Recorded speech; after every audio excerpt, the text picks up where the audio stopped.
Nothing escapes a black hole, not even light. Inside, time bends and space tightens, turning gravity into a slow, cosmic loom. If you fell in, you'd reach the event horizon, the edge you can see coming but can't cross back from. From the outside, everything looks frozen. From your point of view, you'd keep sliding deeper. First, you'd be stretched like spaghetti, a process people call spaghettification, where your feet pull away faster than your head. Then the pull would tighten until physics starts to hiccup at the center, the singularity, where our best ideas go. Oh, but we're not here to scare you. We're here to make it clear with simple pictures, everyday analogies, and a pinch of humor. Think of gravity as a cosmic kitchen tool that needs space and time until they stretch and squeeze.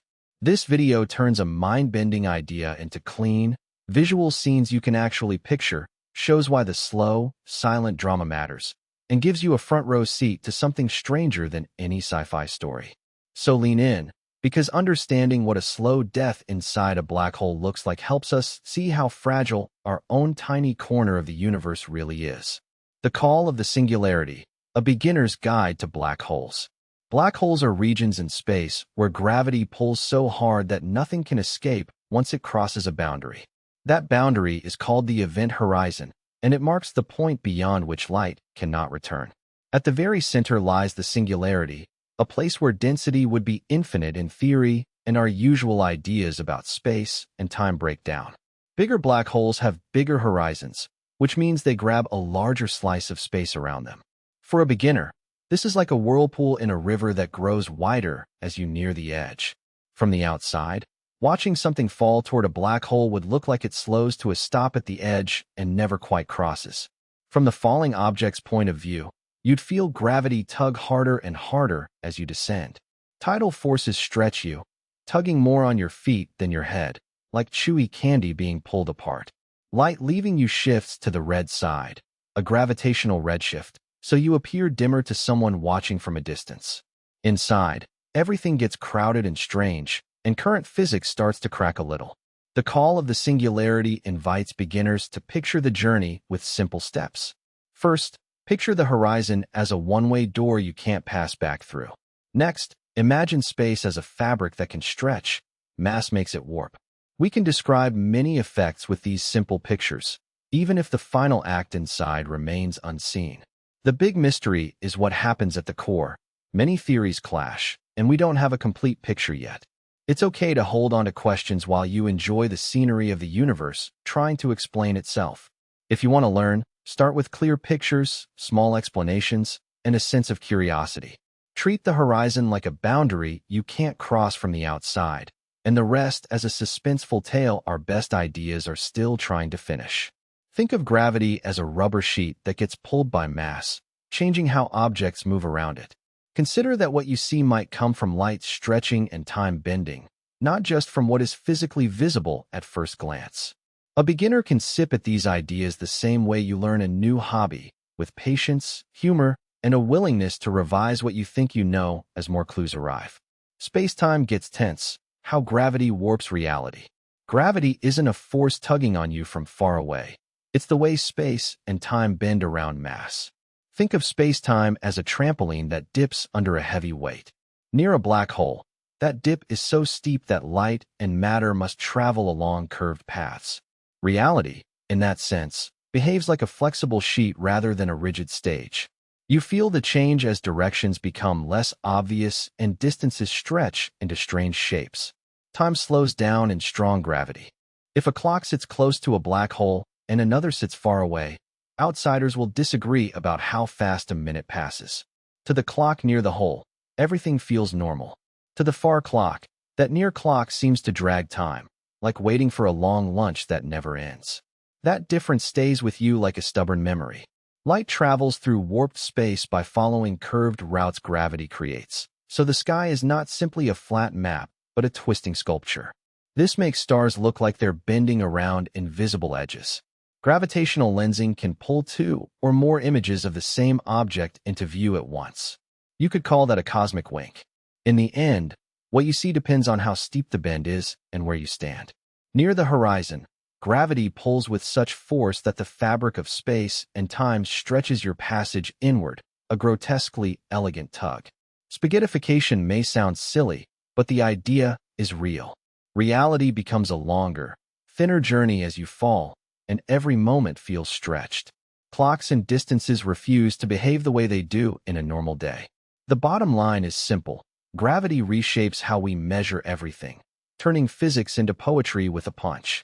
Tidal forces, the stretch that bends you into a question mark.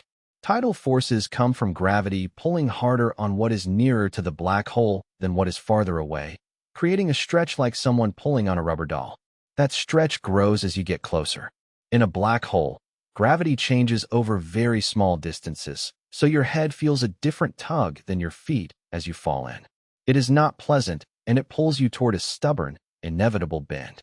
As the gradient steepens, your body would lean and your spine would curve, eventually taking the shape of a question mark in the dark. This extreme bending has a name: spaghettification. Think of a cat in a bathtub with a long towel tugged at both ends. The head and paws pull in different directions, and the body stretches. Not pleasant, but oddly cinematic. The strength of the stretch depends on the size of the black hole and how close you are, because gravity weakens with distance. Big holes bite more softly at the edge, so you could cross the horizon with less drama. As you fall deeper, the difference in pull grows and the bending becomes sharper. That is the careful, quiet creeping of a slow death. If you were an astronaut in a fictional test, you would feel the tug on your body first at your feet and then up toward your head, like being pulled by two different playground swings. Disorientation would follow. Clothes and limbs would lengthen in stretches that feel almost cartoonish, and your sense of balance would rebel. Eventually, the curve would tighten into the unmistakable shape of a question mark, signaling the end of the ride. The event horizon, the point of no return, explained for humans. An event horizon is a boundary around a black hole, a surface you cannot cross back from once you pass it. Nothing, not even light, can escape its grip once trapped inside. The radius of this boundary scales with the black hole's mass. Small holes are only a few kilometers across, while the giants stretch out across millions of kilometers. Light that wanders toward the hole can't break free once it crosses that edge. From a distance, you might see light bend and then fade, redshifted until it vanishes into the darkness. The moment you cross, the pull around you grows intense in surprising ways. Tidal forces, the difference in gravity between your head and your feet, start to stretch you. It can feel like being pulled apart, a slow, strange tug that seems to lengthen time. For tiny black holes, this stretching shows up right at the edge. For enormous ones, you might cross the horizon and not feel much at first. Inside the horizon, space and time swap roles in a way. Your direction toward the center becomes the only sure route, like a train on a single track. There is no path that leads outward to the rest of the universe. All routes head inward, toward a moment called the singularity, where current physics breaks down and the rules we rely on stop behaving nicely. For observers far away, crossing the horizon looks like it takes forever, light slipping away and the person seeming to hover at the edge. In the faller zone frame, you cross in a finite time. You would not be able to send messages back once inside, so the outside never truly hears your goodbye. The horizon is a boundary that marks a fate you can't undo, a doorway into a place where the ordinary sense of up, down, and distance stops matching the world you're used to. If walls could talk, the shape of a black hole. The event horizon is the boundary beyond which nothing can escape a black hole. For a non-spinning hole, this boundary forms a near-perfect sphere, a quiet surface that looks harmless from the outside. If the hole spins, the boundary becomes a bit flatter at the poles, more like a spinning disk. From a distance, the shape feels calm, even as gravity roars just out of sight. These walls are not real bricks. They are rules written in space and time. Outside the horizon, light schemes the edge and gets bent. The boundary acts like a curtain that hides a stormy theater behind it, where nothing returns once it crosses. Inside, space and time pull in odd directions, and distances lose their familiar meaning. The pull grows stronger the closer you get, stretching you into a long noodle while squeezing you at the same time. It's a bit like taffy being pulled from both ends. The shape you can describe is not a wall you can touch. Scientists summarize a black hole with a few basics: mass, spin, and charge. In simple terms, It's like a person identified only by weight, how fast they spin, and whether they carry an electric spark. The rest of what fell inside fades away, leaving behind a clean, smooth boundary. No hair, they say. All the messy details vanish and only those traits stay. So the walls would tell us the shape is not a wall you can touch. It is a map of how space behaves, born from gravity and motion. It bends light and clocks and makes ordinary life look strange from a distance. The slow death inside is a long squeeze, as you cross the horizon and head toward the center. In the end, there is no grand finale, only the quiet surrender to a force we barely understand. Singularity, a tiny point with big questions. Black holes are regions in space where gravity is so strong that nothing, not even light, can escape once it crosses the boundary called the event horizon. At the center, theory says, there is a singularity. A singularity is a tiny point where density would be infinite and where the usual rules of physics stop making sense. Picture a crowded subway car squeezing into one spot and refusing to spread out. And imagine that happening on a cosmic scale. Because it throws the usual math away, scientists treat it as a signpost for new physics rather than a neat, tidy answer. Some people imagine quantum effects might smooth out the infinite squeeze, turning the center into something more friendly to our theories. Inside the shadow of the singularity, gravity is the boss, and our everyday sense of how things should behave slips away.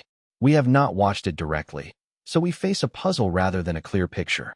That stubborn gap is why the singularity is one of the most talked about mysteries in science. The questions keep returning. What would space and time do in that tiny point? And can anything at all survive a journey there? It's a thought experiment with real consequences for how we understand reality, even if we'll never take a stroll through one ourselves. Once you cross the horizon and head toward the center, gravity pulls with a relentless, inescapable tug. The difference in pull between your head and your feet would stretch you in a way that feels like being turned into spaghetti, only much stronger and a lot less tasty. If you could survive such a ride, you'd find space and time behaving in surprising, almost contradictory ways as you fall closer to the core. The closer you get, the more the rules blur, and the idea of a single center becomes fuzzy. It's not just dramatic. It's a hint that our usual gears for describing the universe won't grind smoothly there. Those questions about what happens to information, whether anything truly vanishes, and how quantum physics might fit with gravity's swirl around the singularity. Our best ideas in this area are rough sketches, not polished answers. Some theories suggest information isn't really gone, just hidden in a way we don't yet grasp. Others propose that something about the boundary or the surrounding radiation might keep a trace alive. In practice, this is a stubborn riddle that keeps science buzzing and, honestly, feels a bit like a cosmic cliffhanger. For now, the singularity remains a tiny point with big questions, a stubborn puzzle at the heart of a mysterious cosmic abyss. The death that isn't immediate, a slow farewell. Falling toward a black hole isn't a quick blink of doom. It's a long, odd drift through the fabric of space. Time behaves oddly there. From far away, you seem to slow, your light dimming as you near the edge, like a car creeping toward a red light. Your own clock keeps ticking. The event horizon marks a boundary beyond which nothing escapes, not even a rumor of light. As you fall, gravity pulls more at your feet than at your head, stretching you out and turning you into a noodle of a person. This is the tidal force. In small black holes, the stretch is fierce at the edge. In giant ones, you might cross the horizon with little trouble before the real tearing begins deeper inside. Life lesson: big problems feel small until you're in them. The result is a slow peeling apart, not a single boom, but a steady lengthening and thinning of you as gravity keeps tugging. The death here is a slow farewell, not a sudden collapse. Your body feels the pull first. Nerves and muscles would twinge, and parts of you would slip away into the pull like a loosened sweater sleeve. Your shape would change as you descend. There is no rescue. If anyone could watch from a distance, they'd see you appear to freeze near the edge, a dim red glow fading as you slip past the horizon, and you would know a private, inexorable path inward. In the end, the death is not dramatic or instantaneous, but a patient fade that leaves you unmade in a quiet, stubborn way. There's a strange, cosmic patience to it. Scientists can build models, but we can't stand at the mouth of a black hole and listen to the last breath. So the story stays a careful theory rather than a certainty. And yes, there's a touch of dark humor in the absurdly gentle math of a universe that takes its time with endings. The slow farewell is the core image, a death that hovers, then finally closes the door, reminding us that even in space the truth can be a slow, stubborn thing. What a falling observer sees as doors close. Crossing the boundary of a black hole in your own frame is surprisingly unremarkable. The boundary, called the event horizon, is not a brick wall but a surface tied to what light can do. From inside, nothing suddenly changes as you step across it. If you could pause and look around, space would still bend and your path would still push you inward. The door idea fits, but it is a door that only lets you go forward, not back out. Outward, the outside universe does not vanish the moment the horizon is crossed. Light from far away is bent and squeezed, and colors can creep toward blue in the direction you are moving. Because you are falling, your motion tilts the view and compresses what you can take in. Signals from outside flood your eyes in bursts as the horizon looms.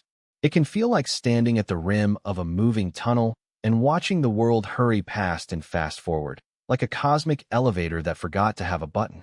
A little humor helps keep your balance. From far away, the horizon looks like a door that never quite closes. The outside observer never sees you cross. The image of you seems to creep toward the edge while you vanish from their screen. In your own experience, you do cross, you keep breathing, and you press on toward what's ahead. The journey is short inside a tiny black hole and longer in a supermassive one, but the form is the same. Space twists, time tugs, and you keep moving. You may feel a growing pull on your body as gravity acts more on one part than another, a tidal force that can stretch you. Imagery from life helps. Stepping into a deep, dark cellar feels similar to crossing the horizon, a little like stepping into a long hallway where the lights flicker and the rules change. The doors closing is a metaphor borrowed from outside observers. Inside, there is only motion and memory of light from the outside world rushing by. It is not loud. The bottom line is simple. A falling observer sees the end arrive as a quiet, brutal squeeze, not a dramatic slam. The cosmos offers a strange kind of intimacy here, with the heart still beating and the mind busy counting seconds that, in the blink of an eye, turn into many more lessons about gravity and reality. Time dilation. Your clock slows like a heavy drum. Gravity bends time in a simple, almost stubborn way. Clocks run slower the closer they get to a very massive object, like a black hole.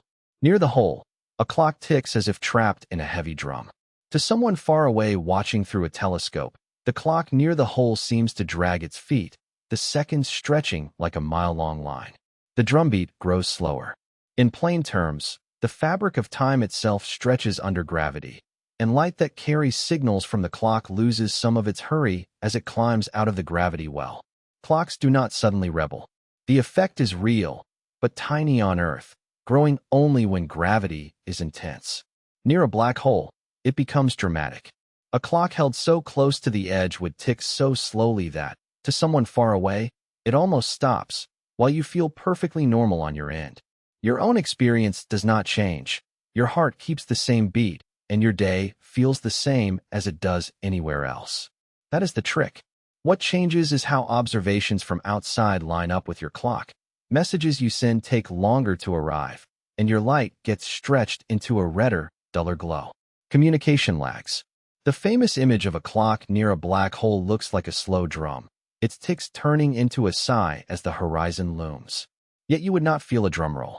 From your point of view, you would cross the edge in a finite moment, while light from you struggles to escape, making your image fade and shift for distant observers.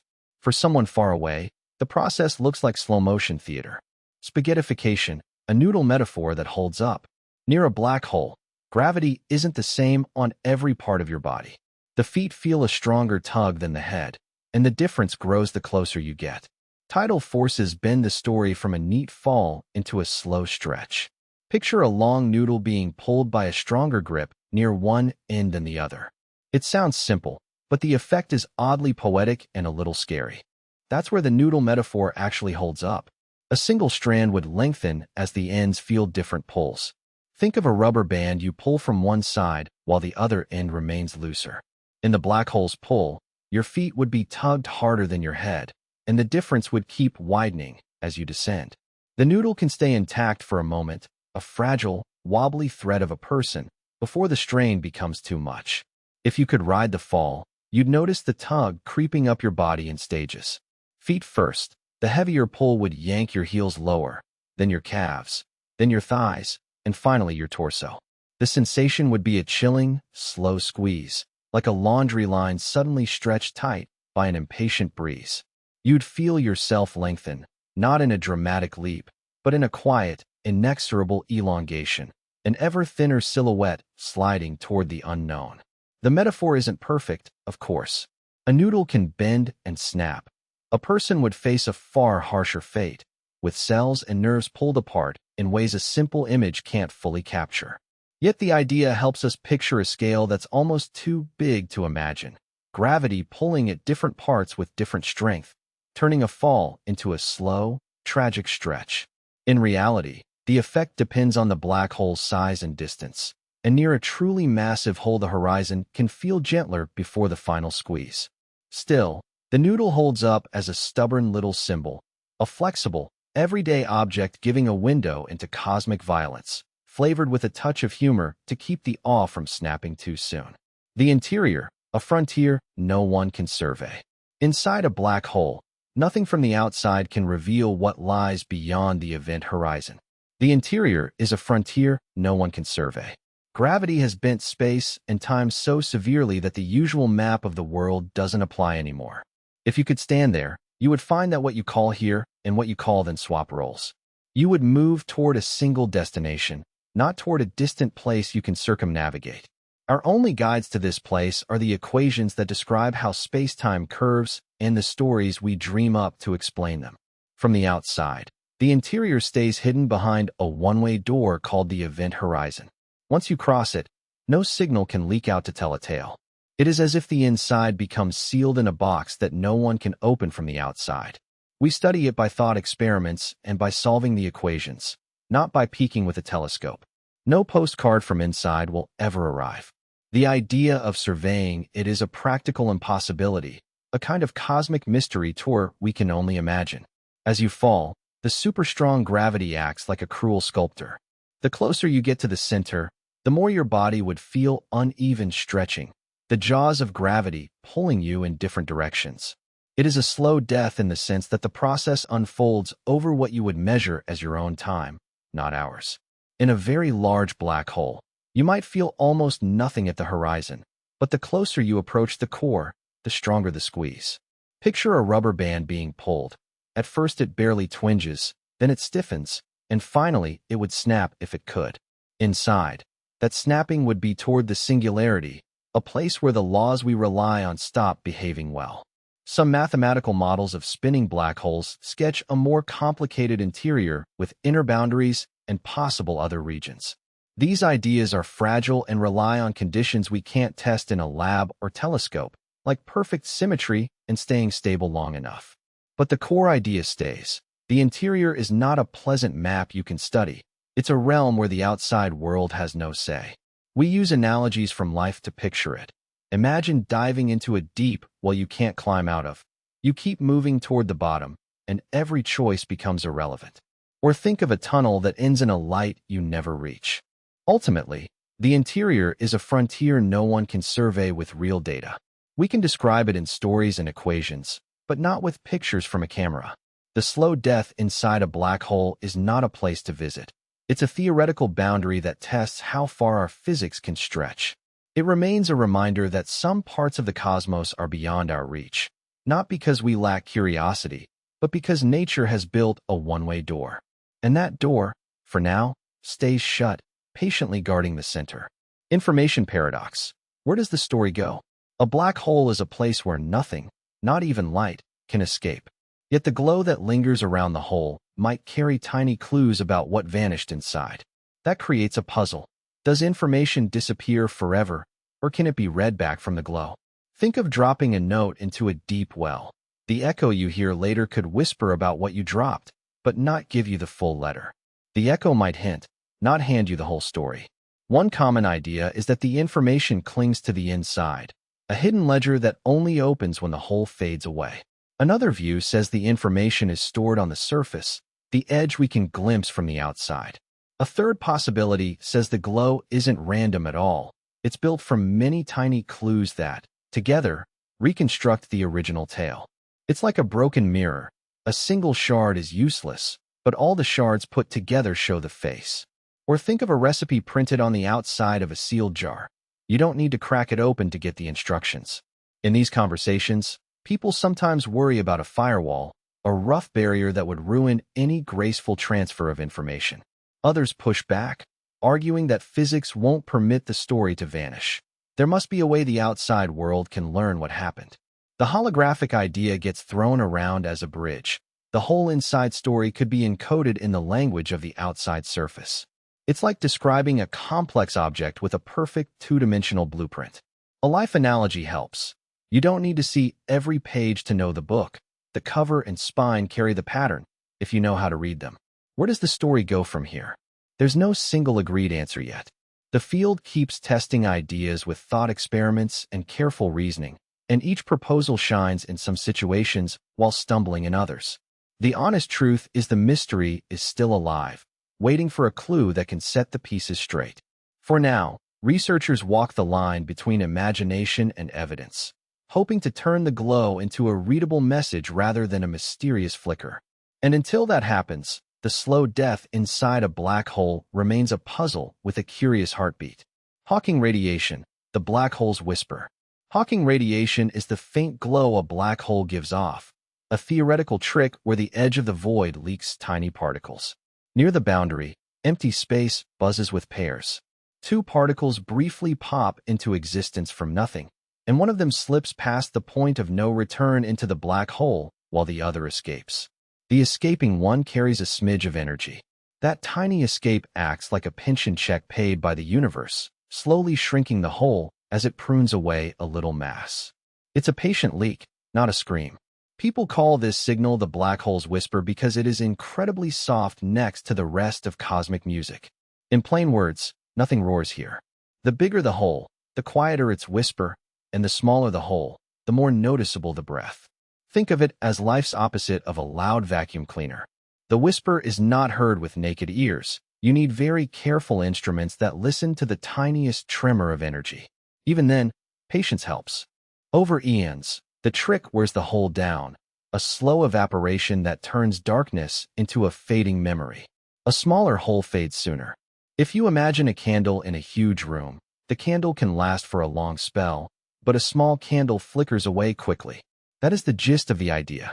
The whisper steals not in a bang, but through tiny, continuous steps that add up over unimaginably long times.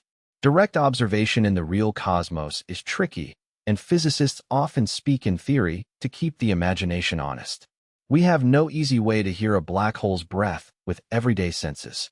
To explore the concept, researchers build lab analogs with moving fluids or sound gaps that imitate the edge where nothing can come back, letting waves behave like the escaping particles so we can hear a version of the whisper without a real monster. Life can help, too. The idea is simple. Tiny leaks can change a giant thing, and even the quietest note can matter when the universe saves up enough patience to listen. The fire of causality. Can things still influence the outside? Inside the event horizon, every possible path that light could take tilts inward toward the center. Nothing can travel outward from there.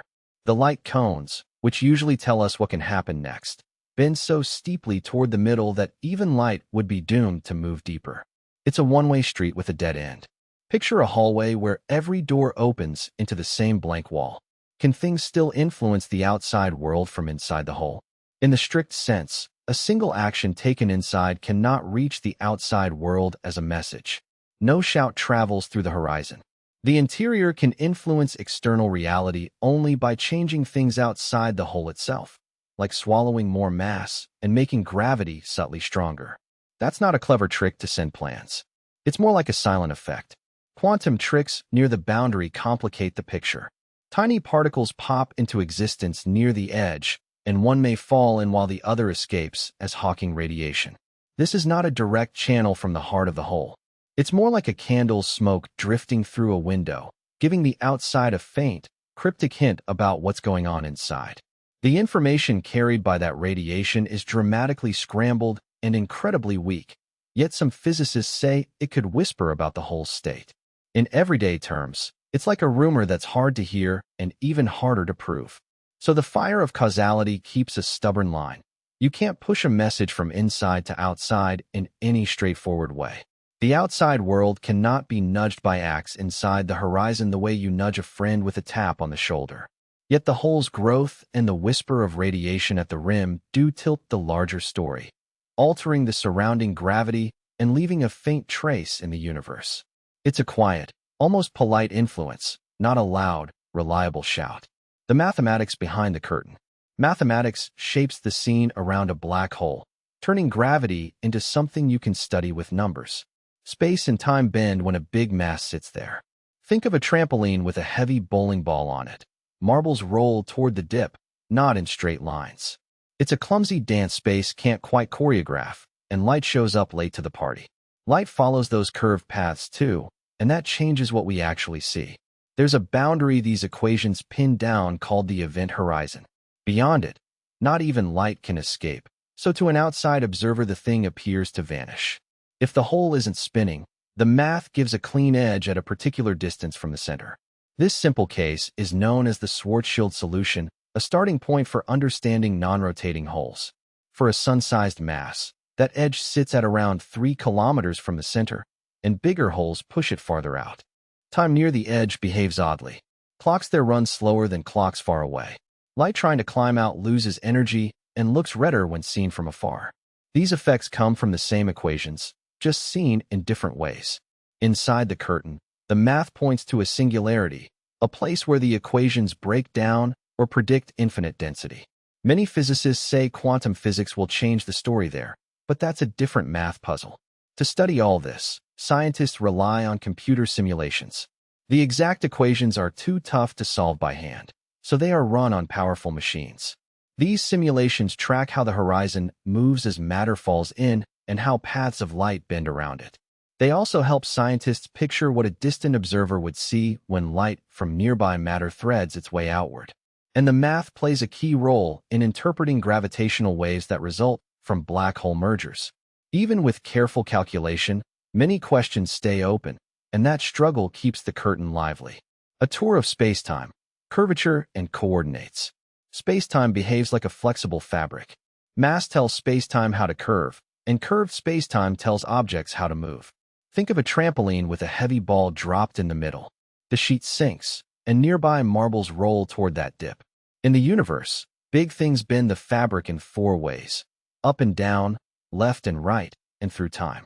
Light and planets travel along the straightest possible paths in this curved room, and near a black hole those paths loop and twist in surprising ways. The stronger the pull, the more dramatic the bends, and a falling object feels those twists as tiny tugging forces along its length. It's not just gravity getting stronger. The geometry itself is changing how every motion unfolds. Coordinates are the labels we attach to events in spacetime. They act like clocks and street addresses for where and when things happen. Different maps can label the same event in different ways, and that's perfectly fine as long as everyone agrees on the label's rules. Schwarzschild coordinates are one familiar map around a non-rotating black hole, but they hit a snag right at the edge, the event horizon, where the math looks odd even though nothing physically dramatic happens there. Other maps exist that don't trip at the horizon, like Kruskal, Zacharias, or Eddington-Finkelstein coordinates. They're not new places, they're just different ways of naming the same scene.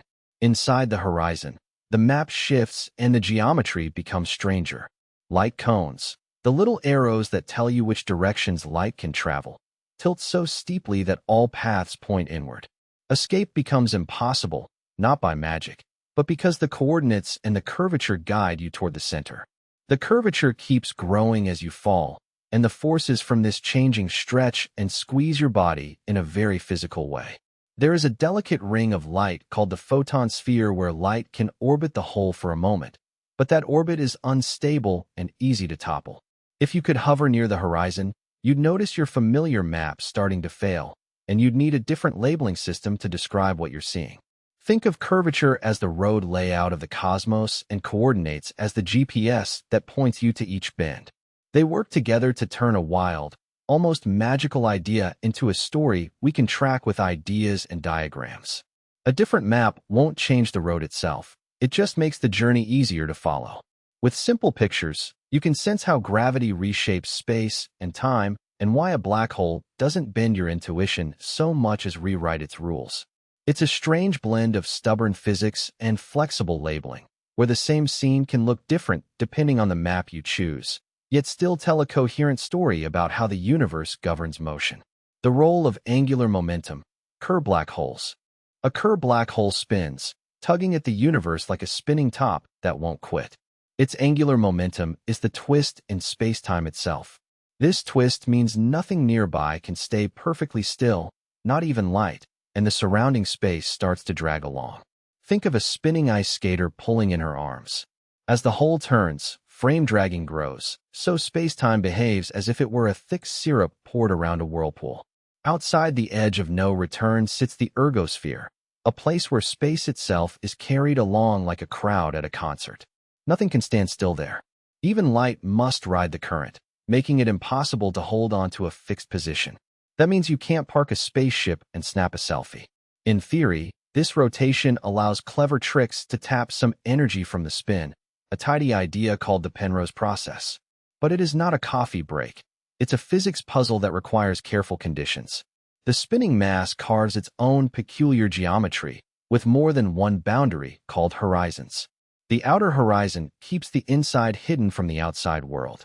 There is also an inner region where the famous ring-shaped singularity would sit, a place where normal rules crumble. If you slipped past the outside, you wouldn't land in a cozy room. In simple terms, rotation warps where you can go, like a maze that shifts as you walk. Matter that falls toward a spinning black hole feels this pull and starts to swirl faster, heating up and glowing. The disk of gas and dust becomes a bright, hungry ring. The twisting of space can also guide jets of particles away from the poles, shooting out along the axis where the spin points. That is how black holes can appear as cosmic lighthouses. In everyday terms, spinning angular momentum adds a dramatic twist to how a black hole swallows and breathes light and matter, and it makes the science feel less like pure math and more like watching a stubborn whirlpool that won't stop dancing. Charged black holes, Reissner-Nordstrom, and shock waves. A charged black hole, described by the Reissner-Nordstrom solution, carries an electric field that reshapes the fabric around it. Unlike a simple hole, it has two doors, an outer boundary that hides the drama and an inner door that unsettles everything further inside. Charge adds a twist to gravity, making space and time behave a bit differently than in a neutral hole. Think of it as a magnet in a whirlpool, pulls some things in, repels others, and leaves a strange, glowing boundary behind. Inside, the path is not just a tunnel. It is a region where predictable things go off script. Beyond the outer horizon, the inner horizon waits, like a second door you only reach after crossing the first. In this zone, the rules feel slippery. Radial direction can act like time, and time can behave like a distance. If a stream of light or matter pours in, tiny disturbances get amplified as they pile up near that inner edge. The phenomenon is often described as mass inflation, a dramatic swelling of energy density that reshapes the geometry. For a traveler, that would feel like a sudden bump of reality, a moment when the room grows loud and crowded in a heartbeat. Shock waves enter the scene.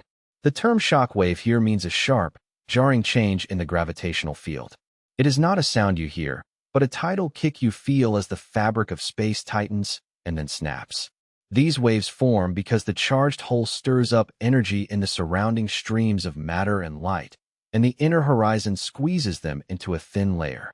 Picture a calm river that suddenly experiences a surge of boats and driftwood. The water becomes choppy at the spot where things pile up.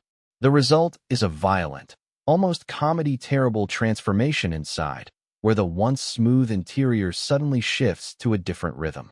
In theory, an object crossing toward the inner horizon would encounter enormous energy densities and tidal forces.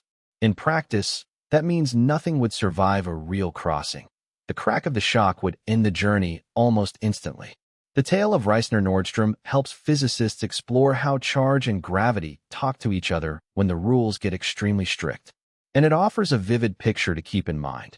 Charged holes are not gentle tunnels, but dynamic stages where energy can pile up and simmer into a sharp, surprising shock. Not exactly a friendly ride, more like a roller coaster that forgets the brakes and serves you a math puzzle at the same time.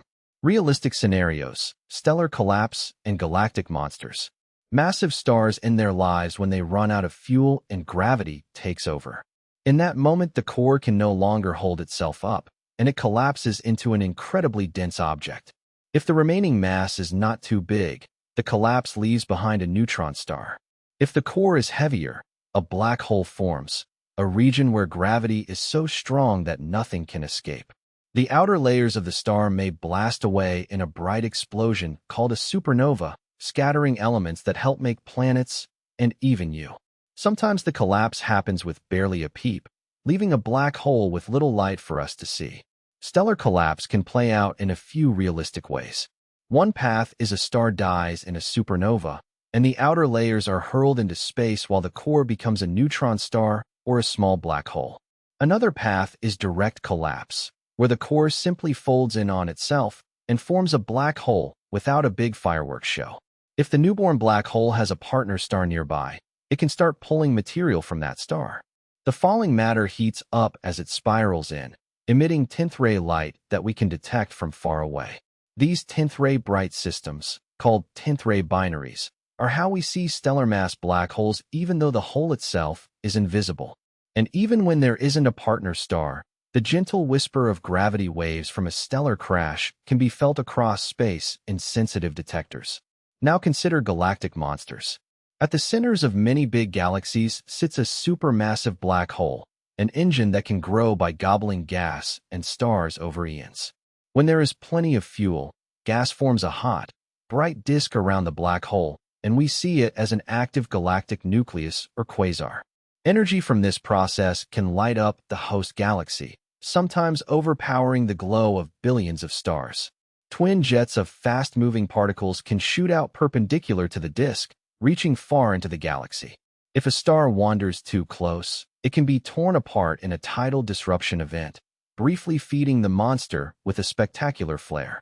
Together, these monsters regulate how galaxies live and breathe, heating up or cooling down star formation. Realistic scenarios show a chain from a dying star to the birth of a black hole, and from a quiet galaxy center to a raging beacon in the night. They remind us that gravity can do both gently and with a roar. In everyday terms, the universe has big vacuum cleaners and explosive fireworks, all driven by the simple pull of mass and motion. Even if you can't see them, black holes do their homework in the background, shaping the cosmos a little at a time. The Relativity Toolkit, Lorentz, metric, and geodesics. The toolkit starts with a simple rule: measurements of time and space depend on how you move. Moving changes what you see. If you ride a fast train or zoom across space, your clock may seem to tick at a different rate than someone standing still, yet light keeps a constant speed for everyone. That's the core trick relativity plays with our senses. The metric is like a measuring tape for space-time, telling us how far apart things are and how much time passes between events. Gravity bends that tape. When heavy stuff sits nearby, distances stretch and clocks skew, and light follows curved routes instead of straight lines. Think of it as a map that reshapes itself as you move. A simple walk on a hill, a candle, and a moving car all feed into the same geometric story. Geodesics are the natural paths free-falling objects take in this curved world. In plain English, they are the space-time version of a straight line. Inside a black hole, the rules stay local, but the geometry tilts all directions toward the center. Your feeling might be normal while your path heads inward. Light and matter still follow geodesics, and the toolkit helps predict how they blur, stretch, or crash into the middle. Practically, these ideas guide how scientists model extreme gravity. They help with predicting how light bends around heavy objects, interpreting signals from black holes, and refining navigation systems on Earth. Geodesics tell us why a falling astronaut would feel weightless even as gravity pulls. The Lorentz ideas keep measurements consistent between observers. The metric tells you how the world is shaped, and geodesics show the actual paths. Together, they turn the mystery of a black hole into a clear geometric dance. Visualizing the abyss, thought experiments that help. Black holes bend light and time in extreme ways, so the abyss can feel almost impossible to imagine, yet simple thought experiments can help. They are mind games you can play anywhere. These games translate the weirdness of gravity into everyday scenes you already know, turning an edge of the universe into a memorable moment. No lab required. One classic trick imagines you inside a small, windowless elevator sliding through space. You cannot tell if the floor rises or you are speeding up.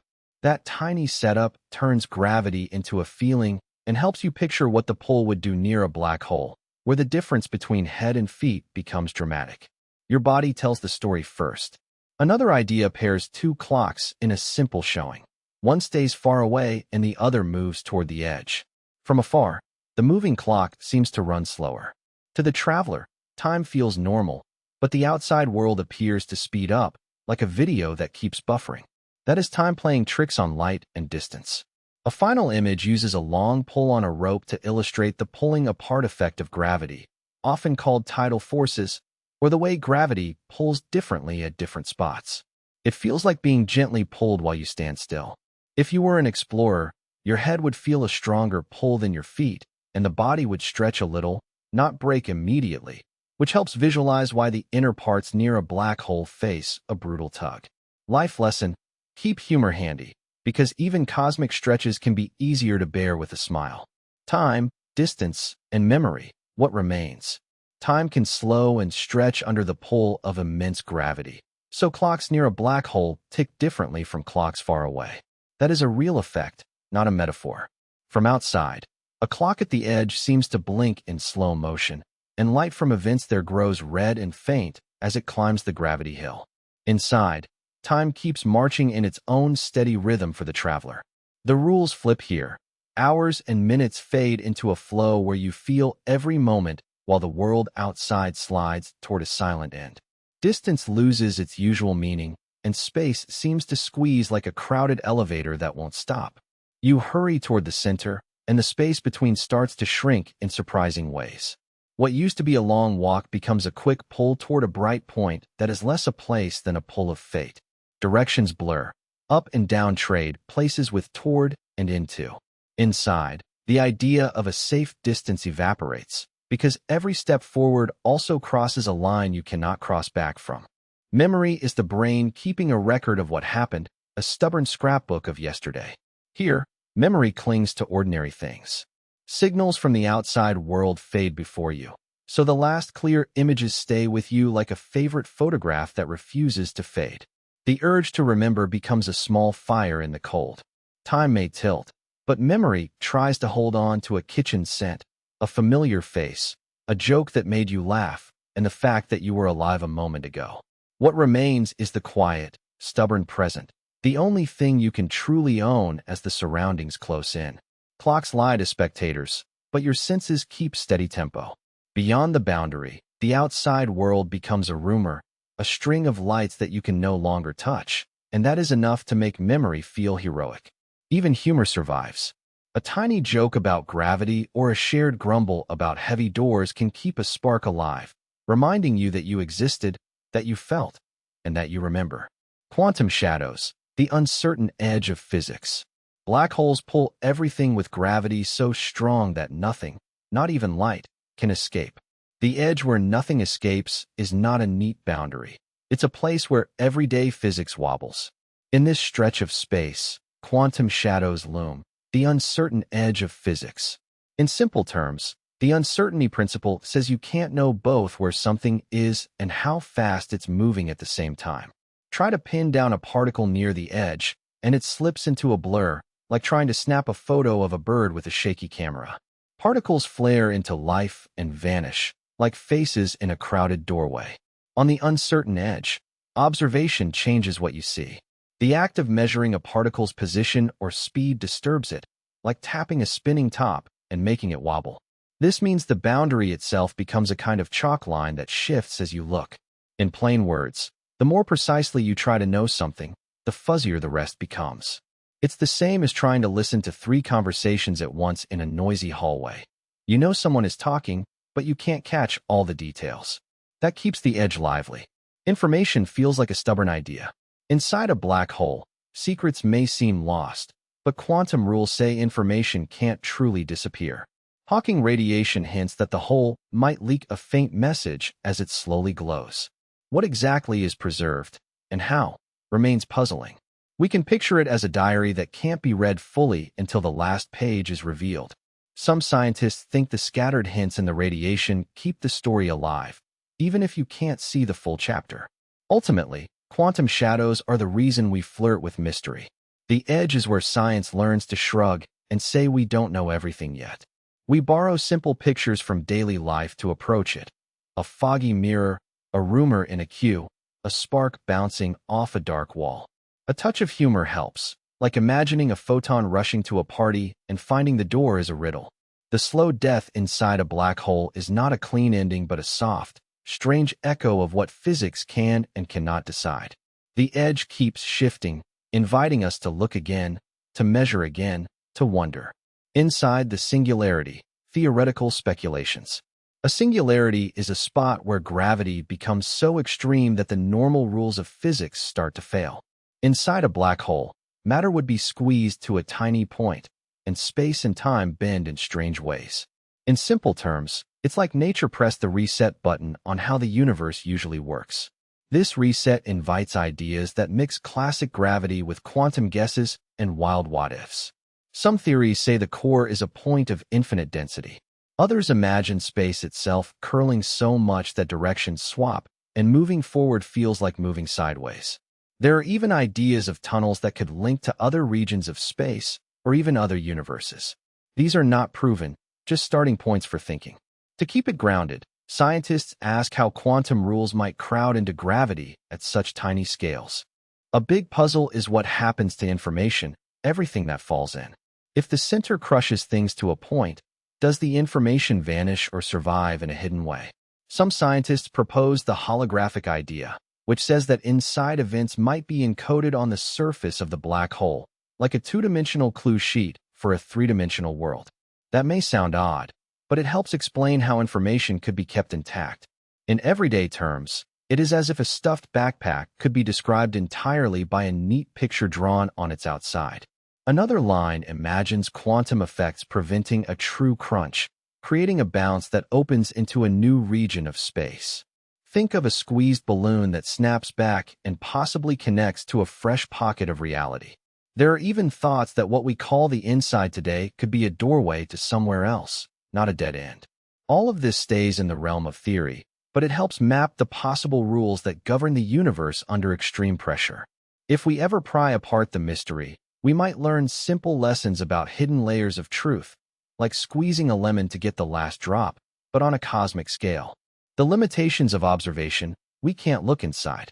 From a distance, a black hole appears as a dark, featureless spot in the night sky, a place where light seems to vanish. The edge is called the event horizon. Beyond that line, nothing that carries information can escape, so the inside stays forever hidden from view. It's like trying to read the notes inside a sealed envelope. What we can observe are the effects on light and matter that cling to the outside, not the secrets inside. Signals from inside never reach us. As something falls toward the horizon, its own clock runs at a different speed, so to us it appears to slow and glow red as it fades away. In plain terms, you see a disappearing shadow, not a view of the inside. Scientists build models and run simulations, but they are playing with ideas about what happens inside using math, because there is no practical way to poke a hole and peek.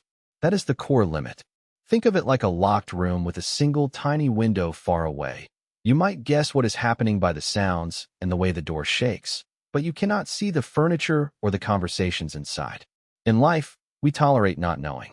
The slow death line isn't about a loud moment, but about the fading of detail as information slips behind the horizon, and our view becomes thinner and thinner. We keep guessing. Yet the mystery keeps science honest, because it pushes us to find indirect clues and clever tests rather than pretend we can lift the curtain from the inside. Fun aside, We stay here. The role of entropy, disorder in the darkness. Entropy is a simple way to describe disorder. It counts how mixed up things are. Inside a black hole, that disorder grows as you move inward. The original arrangement of matter dissolves into darkness, like a tidy room that suddenly becomes a jumble you can't unscramble. Every time things mix or collide, a little more mess spreads. The second law of physics says entropy tends to rise. Inside a black hole, the past is buried, and the exact state of every particle becomes unreadable. That isn't magic. Gravity pulls things tight, and tiny quantum uncertainties multiply. Entropy grows with the space available for rearranging things. Imagine a box. A small box has few ways to arrange toys, while a big box holds countless possibilities. A black hole is like a lid that never comes off, hiding all those ways inside. The darkness stores a vast library of possible states, most of which look alike to an outside eye.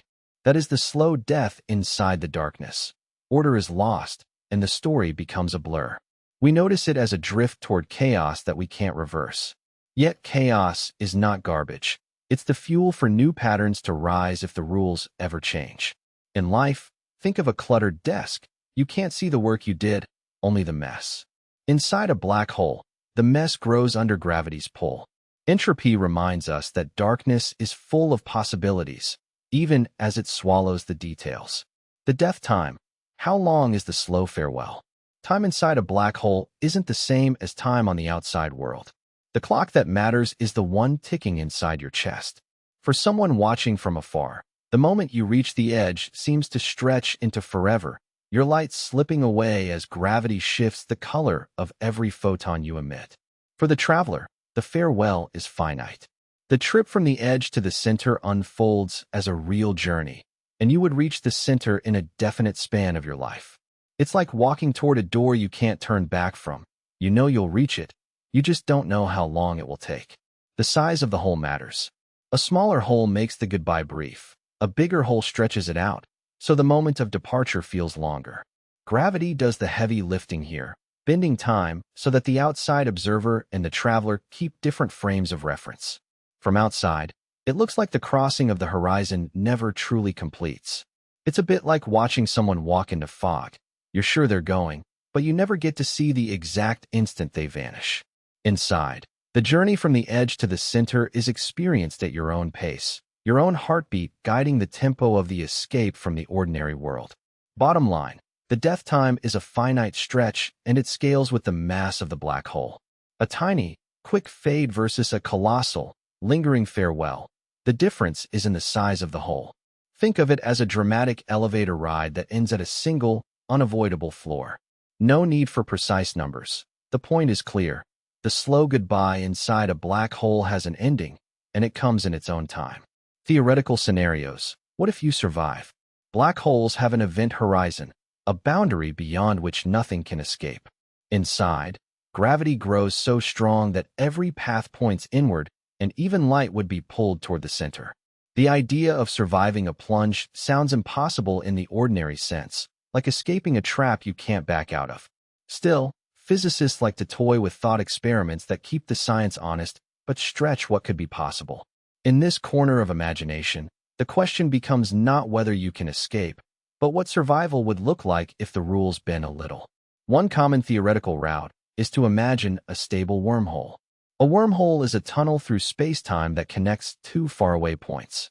If a traveler could slide through without the throat tearing or the sides collapsing, you might pop out somewhere else entirely. Keeping a wormhole open requires exotic matter with odd properties, negative energy, something we don't see in everyday life. Think of it as physics' version of a kitchen shortcut that cuts straight through the universe. Another route is to treat the journey as a pilgrimage of information rather than a body. If consciousness could be encoded as data and spared from the worst of the tides, you could resume later in a different place. That idea sits at the crossroads of science fiction and a real field called quantum information, where a you could survive as a pattern of tiny memories. In plain terms, it's like backing up a file before a storm and restoring it on a new computer. Of course, you would need perfect recall, a flawless reconstruction, and no hiccups when the universe decides to reboot. Another possibility is leaving the black hole by a controlled bounce to another universe or region of space. But such scenarios rely on very exotic physics and extraordinary stability, not a routine ride. In practical terms, survival would be a rare, delicate feat relegated to hypothetical laboratories and clever theoretical papers. The lesson is that surviving a black hole, if it ever happens, would look more like a plot twist than a standard exit ramp. Still, exploring these ideas helps people understand gravity, space-time, and the limits of what we call survivable. And if future science does find a real shortcut, remember to keep your sense of humor handy. The Great Black Hole Diet: Mass Loss and Energy. Hawking radiation makes black holes shrink over time by turning some of their mass into energy that escapes as light and other particles. For big black holes, this mass loss is incredibly slow. It's like a candle burning in a whispering breeze, slowly thinning a sturdy block of wax. The rate is tiny, almost negligible on human timescales. Still, it is a real effect that physics can describe. Near the edge of a black hole, the strange rules of quantum physics pop up. Pairs of tiny particles can briefly pop into existence. One member of such a pair can fall inside the hole, while the other escapes as radiation. That escaping particle is what we call Hawking radiation. The energy carried away by these particles reduces the mass of the black hole over time. When a black hole is munching on gas and stars, it shines brightly from the heated disk of matter spiraling in. That glow comes from friction, not from Hawking radiation. In the overall energy picture, accretion acts like a big feast, while Hawking radiation is a tiny, steady breath. For a hypothetical tiny black hole, evaporation could matter on human timescales. But for the black holes we actually see, the diet stays invisible. It's a funny contrast, eating a feast, yet barely slimming. The energy that escapes comes as photons and sometimes other tiny particles. In small holes, the emitted light can be quite energetic. In larger holes, the radiation is weak and spread across many wavelengths. All of this energy comes from the mass inside the hole, turned into light and particles. Eventually, the hole could shrink enough to vanish. Information, loss, and retrieval, debates that never end. Inside a black hole, nothing that crosses the edge is supposed to come back to tell the tale. But the plot thickens when we ask what happens to information, the complete recipe of what fell in. Does it vanish, like a chalk drawing wiped away by wind? Or is it preserved in some secret way? Stephen Hawking suggested that black holes could slowly glow with radiation. That glow seems to carry away energy. If the glow is all you see, the details about the original stuff look lost. That is the information loss problem. In plain terms, it's like dropping a diary into a flood and only the foam of the waves remains. It's like burning a secret recipe and hoping the aroma somehow keeps the secret alive. Quantum physics says information should not truly disappear. This clash is the source of debates that never end. Some scientists say the information isn't gone, but hidden in the radiation, like a faint message in a distant radio signal. Others say you simply cannot decode it in practice, no matter how clever you are or how long you listen. The puzzle is not just about physics, it's about trust and memory. Think of a coin you drop into a deep well and pretend you can hear every clink. If you listen long enough, you might feel the echo preserve something of the coin. The idea of a firewall asks whether there is a sudden wall at the edge that burns messages before they can escape, a harsh shortcut that makes the problem feel obvious and unsatisfying. The debate keeps growing because new ideas keep appearing and none of them feel like a final answer. If information can be retrieved, even in a highly scrambled form, it would change how we understand cause and effect in the universe. If it cannot be retrieved, we'd have to accept a kind of ultimate loss, which rubs against basic instincts about memory and truth. The slow death inside a black hole becomes a long, stubborn argument about what survives and what dissolves. And the conversation goes on with the same stubborn humor you hear in a group of friends debating what really happened to that missing sock. The topic stays alive because it asks us to rethink what a record, a memory, and a line of code really mean in the grand scheme of space and time. The multiverse angle: do other regions persist? Many scientists say reality could be bigger than the space we see around us. The multiverse is a name for a lot of possible worlds, each with its own rules. In simple terms, one tiny choice might make a new version of everything. That sounds strange, but it helps explain why people talk about alternate histories and different versions of a planet. One idea is that a black hole could seed a fresh region, a new universe. Inside a black hole, the pull of gravity becomes so strong that our usual sense of space and time can warp. If a birth happens, the new universe would have its own space and its own clock, separate from ours. We might never reach it, like a distant island hiding behind a fog of mystery. It's the kind of notion that makes you spill your coffee and then blame the universe for it. Do those regions persist in any meaningful way? Some models say yes. The new region survives as a real separate cosmos, not merely as an idea. Other views say it fades away as the original thought ends. In everyday terms, think of a seed that splits from a fruit.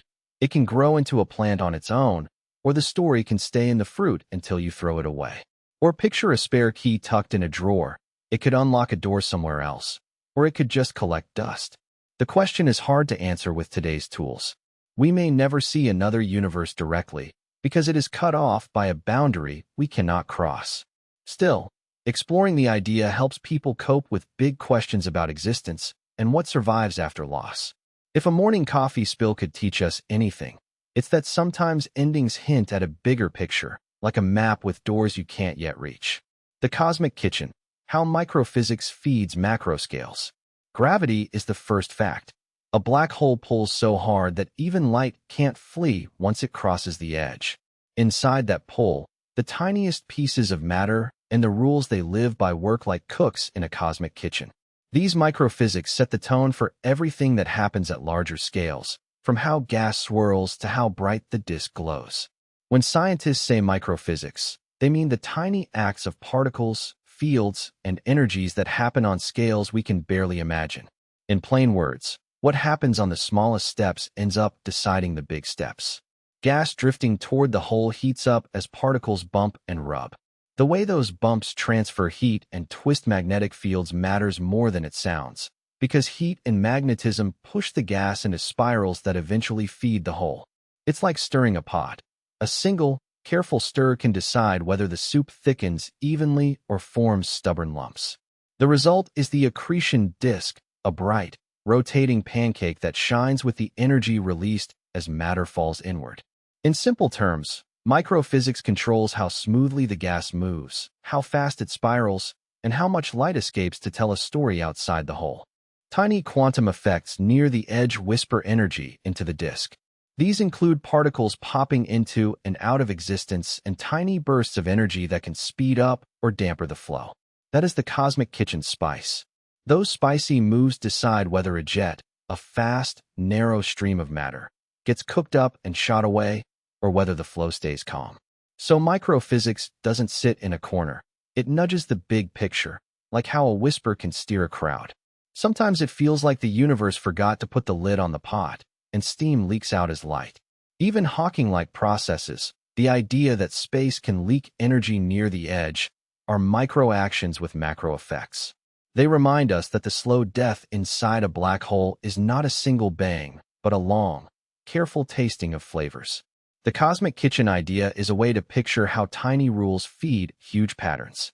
Small steps accumulate into the grand structure we see.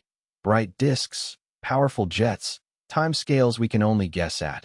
And it helps scientists explain why some black holes seem to feast quietly while others send out luminous gusts along their poles.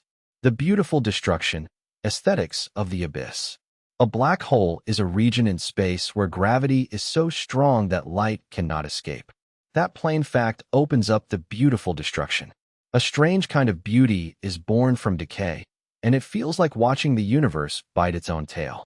Destruction here is not rubble but a slow, patient shaping of light and matter into shapes we can barely see. The abyss acts like a grand artist who never tires of carving out a picture from chaos. For the curious, that sounds eerie, yet it can feel almost funny in a cosmic way. Gas spirals around the edge, lighting up like a halo that never quits. It shines. It shines because friction makes heat. Think of a pot left on the stove until it glows bright red, then multiply by every star in the neighborhood. From the outside, you might see a bright ring and a dark core, a picture that feels almost palatial and eerie at once. That contrast is the key, brightness against the void. Near the edge, time itself behaves oddly. A traveler watching would see the outside world rush by while their own clock crawled. That idea is like watching a sunset that lasts all week while your coffee slowly cools. We do not live near such edges, but we notice the same feeling in everyday endings, like a vacation that drifts away or a favorite song that slowly fades. The beauty lies in the patience of the fade, not in a sudden bang. Photographers chase echoes of this glow, trying to capture a moment that is both ominous and inviting. They use long exposures. And bright frames to imitate the way the abyss holds light for a breath longer than ordinary sight. In stories, artists lean on it as a symbol of beauty that hurts a little. We all know endings can be graceful if we frame them right. Even a metaphor about a sinkhole or a candle flame can remind us to pause and savor the slow, terrible, wonderful change. Public imagination, black holes in movies and myths. Public imagination around black holes has been shaped by movies and myths. On screen, they look like spirals of light or dark pits, and they're often shown as cosmic traps. The popular image is simple, a place that swallows light, ships, and people. Some films chase realism, others chase fear and awe. A real black hole isn't a hole in the ground. It's a region where gravity is so strong that light can't escape, which makes the place feel both scary and magical. Interstellar gave audiences a sense of a black hole that feels tangible. The visuals came from physics advice, creating a look that is stunning yet coherent. The hole sits in a glowing disk and bends light in odd ways, almost like a sculpture made of glass. The idea that gravity can slow time near heavy objects is explained simply. In the film, people near the hole experience time differently than people far away. Myths grow around the hole as a hungry mouth and a doorway to another dimension. Horror films like Event Horizon lean into that fear, turning the hole into a risky passage. Disney's The Black Hole shows a ship chasing a gate to somewhere unknown. A real term called spaghettification describes gravity pulling you apart if you fall in. The word is strange, but the idea is simple. People also imagine the hole as a cosmic vacuum cleaner that sweeps up not just light, but fate and futures. Each new movie adds to the shared picture of what a black hole is. In everyday life, a sink drain or a whirlpool offers a tiny, harmless echo of the pull. The public learns through story and joke as much as through science. Humor helps keep awe in check, and curiosity often wins over fear. The result is a living myth that invites wonder while reminding us how little we know. The experimental frontier. Could we probe the inside? A black hole has a boundary called the event horizon, beyond which nothing can escape, not even light. What lies inside is hidden from view, and we cannot send a usable signal back to the outside world. Near the inner region, gravity becomes extreme, stretching things like warm spaghetti. That stretch is called spaghettification, a friendly term for the real physics. We know the inside is a wild puzzle because the math that describes the border clashes with the math that would describe a tiny, dense core. So the experimental frontier is not about poking with a stick, but about ideas and clever tests from afar. The short answer is no, we can't physically probe the inside right now. A real probe would be torn apart before it crossed the horizon, and signals from inside would never reach us. We rely on indirect clues. Scientists use clever stand-ins, like fluids or ultra-cold gases in labs, that imitate how waves behave near a horizon. These analog systems let us observe horizon effects without a real black hole, much like testing a wind tunnel for car shapes. They give us a safe place to learn without being crushed by gravity. Astrophysical observations also help. When two black holes merge, the ripples they send out tell us about gravity and spacetime far away from the inside. Inside information, though, remains out of reach. Hawking radiation is a theoretical prediction that tiny particles pop out of the vacuum near the horizon. Detecting it from real black holes is extremely hard. So the frontier is about collecting clues and tightening the bounds on what could be inside. In the coming years, better telescopes and detectors may sharpen our questions. Better simulations help scientists test how inside and information might behave under new physics.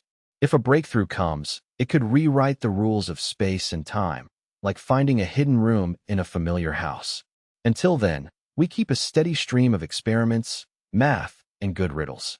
And we joke that the only postcards a black hole will ever accept are ones from its own shore, torn in half by gravity. Thought experiments: the elevator, the tunnel, and the trap. These thought experiments use simple settings to show what a black hole does to time and motion, turning everyday feelings like weight and speed into clues about a place where physics goes strange. The elevator idea is the first clue. You ride a free-falling elevator toward the dark heart of a hole, and inside you feel light as air, while outside observers note that your clock runs slower the closer you get. That contrast makes time feel slippery. In the tunnel idea, some picture a shortcut through space that cuts the trip to the other side of the universe. It comes with a big caveat. You picture a wormhole as a tunnel that connects faraway spots, but real physics tells us such tunnels would be tiny, unstable, and likely to close like a popped balloon. Think of it like a sagging bridge you wish you could cross. The trap is the unsettling finale, where the pull tightens and options vanish the moment you lose your grip on the idea of escape. It is less a choice and more a squeeze. As you cross the horizon and near the center, you would feel things stretch and heat up, like being pulled through a workout machine where every move hurts a little and you have no control. Friends watching from afar would see a red flag of doom. These tiny stories help people grasp why real scientists worry about how time, gravity, and fate mingle. Life gives echoes. Take a subway ride. The car moves fast, but queue times feel endless. And this little trick mirrors how clocks behave near gravity. But you can laugh at the snag. Ethical and philosophical echoes. What do we learn? A black hole is a region in space where gravity is so strong that nothing, not even light, can escape once it crosses the edge called the boundary. That fact challenges our sense of control. When we turn that image toward human life, it becomes a mirror for the slow, inward moves we make when facing the unknown. We learn more by watching what fades away than by forcing a quick triumph. The edge, known as the event horizon, marks the point beyond which no return is possible. This boundary invites caution. In ethics, that sense of limit asks us to weigh whether a choice that promises progress is worth the possible loss of options or dignity. In everyday life, decisions can close doors we might later wish were open. Like eating the last cookie and realizing there aren't any backups, we suddenly face the price of a single act. The slow death inside is not merely about endings, but about a shift in how we see ourselves in relation to the vast unknown. It humbles us. Curiosity must walk with care, for the act of knowing reshapes both the world and the person who tries to know it. Power without mercy clamors for more. So we cultivate questions with consent, share what we learn, and resist chasing discovery at the expense of people, homes, and trust. In science and technology, the ethical compass asks for transparency, consent, and meaningful limits on risk. In daily life, the same compass nudges us to listen before acting. In communities, it means turning knowledge into benefits for many, not just for a few who shout the loudest. A little humor helps keep the burden human. The slow death inside a black hole thus becomes a classroom where the real victory is choosing care over control, even when the pull to claim more is powerful. The future of black hole research. What comes next? The near future of black hole science rests on sharper eyes. Bigger, smarter eyes that can pierce the fog of distance and reveal the messy, glowing edges of these cosmic beasts. Better telescopes are on the way. New networks of radio dishes around the globe, and even in space, will work together like a coordinated choir, stitching together faint signals into a clear map of the shadow and the bright disk around it. Think of it as upgrading from a grainy selfie to a high-definition portrait. Alongside light, gravity waves arrive from violent events, and the next decade will bring more of them into focus. That is, ripples in space-time. Space-based detectors and better ground detectors will hear mergers of black holes of different sizes and even reveal secrets from the most massive ones, letting us test gravity in places our phones cannot reach. We will learn the rules by listening. There is talk of the information paradox, which is a grown-up puzzle about whether details swallowed by a whole ever really disappear, and new ideas try to explain it in simple terms. We keep it approachable. The no-hair idea says a black hole can be described only by a few easy properties like its mass and spin. Future tests will check if nature sticks to that rule under extreme conditions. Hawking radiation, the faint glow predicted long ago, remains a dream to detect directly, but hints about it guide our thinking. In practice, progress will come from simulations that mix math with real data, with machine learning helping spot patterns in noisy signals. Also, better computing power matters. Researchers will work in teams across borders, share data openly, and invite students and citizen scientists to help sift through the clues, much like crowdsourcing a complicated puzzle. The rewards may be surprising. Lessons from the edge: why the slow death captivates us. A black hole is a region in space where gravity is so strong that nothing, not even light, can escape. Around it lies the event horizon, the point beyond which nothing returns. If you fall toward it, locally everything feels almost normal at first, but the pull grows stronger the deeper you go. From outside, signals get stretched and slowed as you approach the edge, making the process feel almost cinematic. The slow death, in this sense, is not a flash of danger but a long, quiet tug. Tidal forces tug at you more at the feet than at the head, like someone pulling at your legs while your shoulders stay stubbornly in place. That gentle, inexorable stretch is what makes the edge feel personal. Time plays tricks too. To a distant observer, things near the hole seem to melt away slowly, as if the universe itself is hitting pause. Inside, you would notice changes almost as whisper-soft reminders that you are entering a boundary where ordinary rules stop applying. We are drawn to the edge because it mirrors our own limits. The image of being pulled apart, but still moving forward, resonates with days when work, relationships, or hopes feel stretched thin. In everyday life, it shows up as a long wait, a hard news moment, or a choice that would decide your direction for a long time. The slow death teaches patience, humility, and awe. It also invites humor and humanity, a reminder that mysteries can be scary and oddly comforting at the same time. Like waiting for a rescue that never comes, we learn to breathe through pressure, take one small step, and keep moving. The lesson from the edge is not mastery over the cosmos, but a better grasp of how we face small, slow pressures every day. We are allowed to feel frightened, curious, or silly, all at once. If we let the edge do its work, it simplifies what really matters: kindness, curiosity, and the willingness to endure the long, slow part before the unknown becomes clear. The slow death captivates because it mirrors life itself: distant, dangerous, beautiful, and stubbornly human. The human perspective, from escape to understanding. A black hole is a region in space where gravity is so strong that even light cannot escape once it crosses a boundary called the edge. That boundary is the point of no return. From a human view, the idea feels like standing at the rim of a cliff and watching the ground disappear. Fear is natural, yet curiosity often grows louder than fear, and people reach for simple explanations they can hold on to. We like clear lines. The first step from escape to understanding is to replace mystery with plain language. We call the boundary an event horizon. It is not a wall you can touch, but a limit you cross with your imagination and a few equations simplified for everyday talk. Think of it like a river's edge where you decide to step in or step back.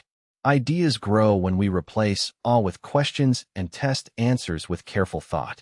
That is how science becomes a map. From escape to understanding means trading a scream for a plan, like deciding to fix a leaky faucet instead of standing in the rain. Small steps matter. We break the grand mystery into bite-sized ideas, such as gravity pulling things in and pressure growing the closer you get. Common sense helps. In daily life, when a problem seems big, we ask for a simple picture first and then build the details around it. That makes the fear feel drawable. Humans also need stories to hold the truth together, and art, poems, and talks help translate cold facts into feelings we can share. Laugh a little at the unknown. Humor softens the edge of the abyss, reminding us that we are small but not powerless. We keep asking questions.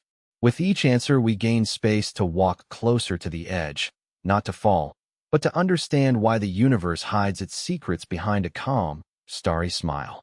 And in that slow march, escape becomes understanding.